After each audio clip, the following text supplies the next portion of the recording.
చెన్నై అన్నా DMK party ప్రధాన కార్యాలయం ముందు తీవ్ర ఉద్రిక్త వాతావరణం నెలకొంది. అన్నా డీఎంకే పార్టీ ప్రధాన కార్యదర్శిగా శశికళే బాధ్యతలు చేపడతారన్న ప్రచారం ఊపందుకుంది. దీంతో అన్నా డీఎంకే బహిష్కృత ఎంపీ శశికళ పుష్ప తరపు న్యాయవాది పార్టీ కార్యాలయానికి వచ్చారు. అయితే ఆయనపై అన్నా డీఎంకే కార్యకర్తలు దాడి చేశారు. దీంతో ఆయనకు తీవ్రంగా గాయాలయ్యాయి. పరిస్థితి ఉద్రిక్తంగా మారడంతో పోలీసులు కల్పించుకుని అక్కడి పరిస్థితిని అదుపులోకి తెచ్చుకొచ్చారు. లాయర్ను అక్కడి నుంచి తరలించారు. అన్నా డీఎంకే కార్యాలయం దగ్గర ప్రస్తుత పరిస్థితి మా ప్రతినిధి దినకర్ అందిస్తారు. దినకర్, చెప్పండి, గొడవకు సంబంధించి తాజా అప్డేట్స్ ఏంటి? అసలు పుష్ప, శశికళ అడ్వకేట్ భర్త అన్నా డీఎంకే కార్యాలయానికి ఎందుకు వచ్చారు? రేపు ఉదయం అన్నా డీఎంకే పార్టీకి సంబంధించినటువంటి జనరల్ సెక్రటరీ ఎన్నికలు జరగబోతున్నాయి. రేపు ఉదయం 10 గంటల నుంచి దాదాపు మధ్యాహ్నం 2 గంటల ప్రాంతం వరకు ఈ కార్యక్రమం చెన్నైలో ఉన్నటువంటి శ్రీవారి కళ్యాణ మండపంలో జరుగుతుందని చెప్పి కూడా షెడ్యూల్ డిసైడ్ చేయడం జరిగింది. అయితే అంతకుముందు ఈరోజు ఉదయం అన్నా డీఎంకే పార్టీ కార్యాలయం ఏదైతే రాయపేటలో ఉందో ఆ కార్యాలయంలో అన్నా డీఎంకే పార్టీకి సంబంధించినటువంటి జిల్లా అధ్యక్షులతో పాటు కీలకమైనటువంటి క్యాడర్ అంతా కూడా ప్రత్యేకంగా సమావేశమయ్యారు. ప్రోటోకాల్లో భాగంగా అన్నా డీఎంకే పార్టీకి సంబంధించినటువంటి వాళ్ళు ఎవరైనా జనరల్ సెక్రటరీగా నామినేషన్ వేయాలనుకున్న వాళ్ళు అక్కడికి రావచ్చని కూడా ఇంతకుముందు ప్రకటించడం జరిగింది. అయితే ఇదంతా ఫార్మాలిటీగానే చెప్పడం జరిగింది. ఎందుకంటే అన్నా డీఎంకే పార్టీకి సంబంధించి జనరల్ సెక్రటరీగా శశికళ నటరాజన్ స్పష్టంగా ఎన్నుకోబడుతున్నారు అని చెప్పి ఒక ప్రకటన ఇప్పటికే వచ్చిన నేపథ్యంలో అయితే దాన్ని అధికారికంగా ప్రకటించేంత వరకు వెయిట్ చేయాలన్న నేపథ్యంలో కూడా ఇది ఇంకా కొనసాగుతున్న సమయంలోనే బహిష్కృత అన్నా డీఎంకే ఎంపీ ఎవరైతే శశికళ పుష్ప ఉన్నారో ఆవిడకి సంబంధించినటువంటి అడ్వకేట్లు కానీ ఆ తర్వాత ఆవిడ భర్త లింగేశ్వరంతో పాటు మరికొద్ది మంది మద్దతుదారులు కూడా అక్కడికి రావడం జరిగింది. అయితే వీళ్ళు శశికళ పుష్ప పార్టీ జనరల్ సెక్రటరీగా నామినేషన్ వేయడానికి అనర్హురాలంటూ ఆవిడ శశికళ మరణానికి సంబంధించి అలాగే పార్టీ నుంచి సస్పెండ్ అయినటువంటి ఎంపీని ఒక జనరల్ సెక్రటరీగా ఎలా ఎన్నుకుంటామని చెప్పి అన్నా డీఎంకే పార్టీ కార్యకర్తలు వాళ్ళకు సంబంధించినటువంటి మద్దతుదారులను వెంటనే ఎన్నిక పంపించడం జరిగింది. అయినా కానీ విననటువంటి శశికళ పుష్ప మద్దతుదారులు మాత్రం లోపలికి చొచ్చుకెళ్లే ప్రయత్నం చేశారు. దీంతో రెచ్చిపోయినటువంటి అన్నా డీఎంకే పార్టీ కార్యకర్తలు కూడా వారిపైన దాడి చేశారు. ఏకంగా భారీగా హింసాత్మకమైనటువంటి వాతావరణం ఇక్కడ నెలకొందని చెప్పవచ్చు. అన్నా డీఎంకే పార్టీకి సంబంధించినటువంటి కార్యకర్తలు ఒక్కసారిగా రెచ్చిపోవడంతో ఆ 5గురి పైన కూడా అటాక్ చేయడం జరిగింది. అలాగే శశికళ పుష్ప భర్త ఎవరైతే లింగేశ్వరన్ ఉన్నాడో ఆయన్ని మాత్రం బాగా చితకబాదారు. ఆయనకు సంబంధించి వాళ్ళు దాడి చేసిన వెంటనే కూడా ఆయన పైన భారీగా రక్తం వచ్చి అలాగే పోలీసులు రక్తం వచ్చి స్పృహ తప్పి పడిపోవడంతో ఆయన అక్కడి నుంచి పోలీసులు కూడా తరలించడం జరిగింది. ప్రస్తుతం ఒక ప్రైవేట్ ఆసుపత్రిలో చికిత్స అందిస్తున్నారు. ఆయనకి మిగిలినటువంటి మద్దతుదారులను కూడా ఇక్కడి నుంచి వెంటనే తరలించి వాళ్ళని పోలీస్ కస్టడీలో పెట్టుకోవడం జరిగింది.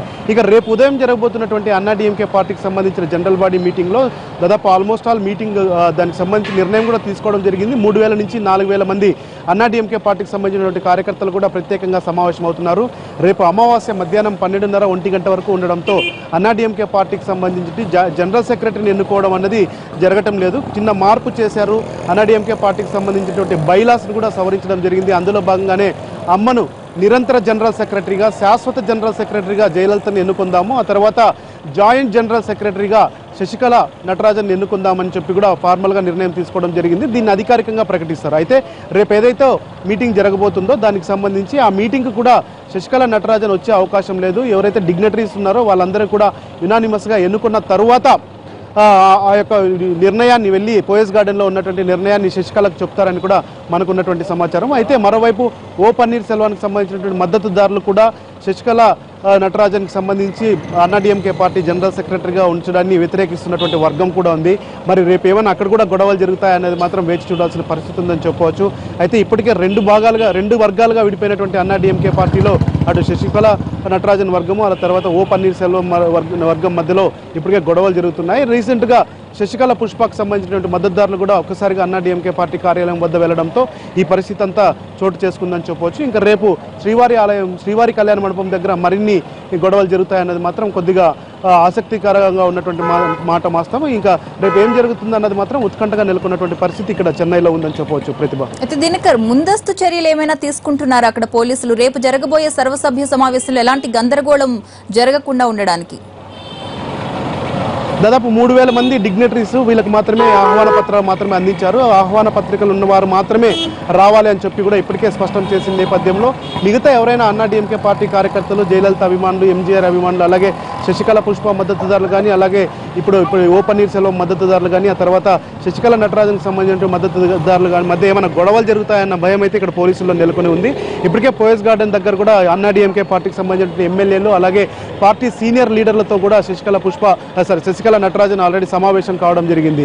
అయితే ముందస్తు జాగ్రత్తగా కూడా ఏదైతే ఉందో కోయంబేడు ప్రాంతం నుంచి దాదాపు 10 కిలోమీటర్ల మేర ప్రాంతంలో అన్నాడీఎంకే పార్టీ డిగ్నటరీస్ అందరినీ కూడా పికప్ చేసుకుని వాళ్ళని ఆ యొక్క కార్యాలయంలో దించుతామని ఇప్పటికే స్పష్టంగా వాళ్ళకి రాతపూర్వకంగా చెప్పిన నేపథ్యంలో అందరినీ అక్కడక్కడ పికప్ చేసుకొని చివరికి కళ్యాణ మండపంలో చేర్చడం జరుగుతుంది.